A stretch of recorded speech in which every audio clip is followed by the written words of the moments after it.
Recent coordinated military strikes by the United States and Israel against Iranian targets sent immediate shockwaves through the Middle East. Almost instantly, the scale of that joint military action placed the U.S.-Israel alliance under an intense global microscope.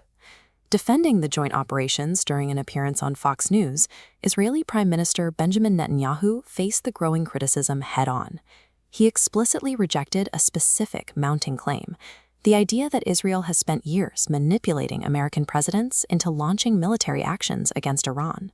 To back up his denial, Netanyahu pointed to Donald Trump.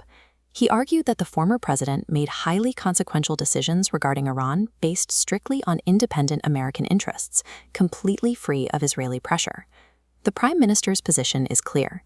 Israel is an independent partner in mutual self-defense, entirely separate from the decisions made in the Oval Office. But Senator Bernie Sanders watched that interview, and he immediately fired off a viral rebuttal on social media. Sanders accused Netanyahu of a decades-long campaign to drag American leaders into direct conflict with Iran, describing the long-term efforts as sad. And Sanders is backing up his posts with legislative force, actively organizing in Washington to block U.S. funding for these very military operations. This political pressure comes exactly as a massive geopolitical weight crashes down on Netanyahu: impending arrest warrants from the ICC, the International Criminal Court, a global tribunal that tries individuals for grave offenses over alleged war crimes in Gaza. Israel completely rejects these ICC allegations, framing them as a coordinated attempt to delegitimize their national defense. This feud centers on the historical truth of American wars in the Middle East, unfolding as both leaders navigate a period of extreme global vulnerability. To understand Sanders' accusation, we must step away from the current crisis in Iran and look at the historical receipts he claims prove his point. This timeline maps a direct line of foreign policy lobbying, connecting the aggressive rhetoric surrounding Iran today all the way back to the geopolitical buildup of 2003. Stopping at that 2003 node reveals the intense period of foreign lobbying preceding the American invasion of Iraq. That brings us to the specific event Sanders highlighted: Netanyahu's address to American lawmakers at the U.S. Capitol. During that testimony, Netanyahu offered a highly specific prediction.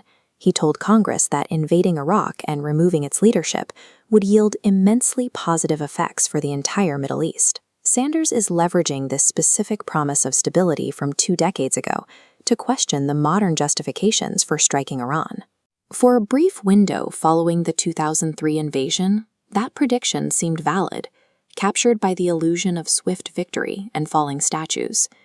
The reality that actually unfolded was a devastating regional destabilization that cost thousands of lives and trillions of dollars. Foreign policy critics point directly to that massive miscalculation. If the 2003 predictions regarding Iraq were that inaccurate, they argue, the current military predictions regarding Iran cannot be trusted. The documented history of flawed predictions creates a significant roadblock for Netanyahu's narrative, making the claim of strict non-interference difficult to defend. Bringing that history back to today clarifies the danger. The Middle East is currently sitting on a powder keg, teetering on the edge of a wider regional war. Netanyahu's motivation is immediate survival. He is fighting a narrative battle to maintain critical U.S. military backing while navigating severe international isolation. Sanders has his own immediate goal. He is weaponizing the historical record to galvanize a growing faction in Washington that demands an end to unconditional military funding. This debate matters because the narrative that gains traction in Washington directly influences the conditions of future American military aid and oversight. You have a leader defending his nation, arguing that American presidents act on their own terms, for their own interests. You have a senator pointing to a documented, decades-long paper trail of lobbying that consistently pushes America toward the battlefield. 2 powerful figures, 2 completely different histories. So the question is yours to answer. Who do you believe? Benjamin Netanyahu or Bernie Sanders? Let us know in the comments.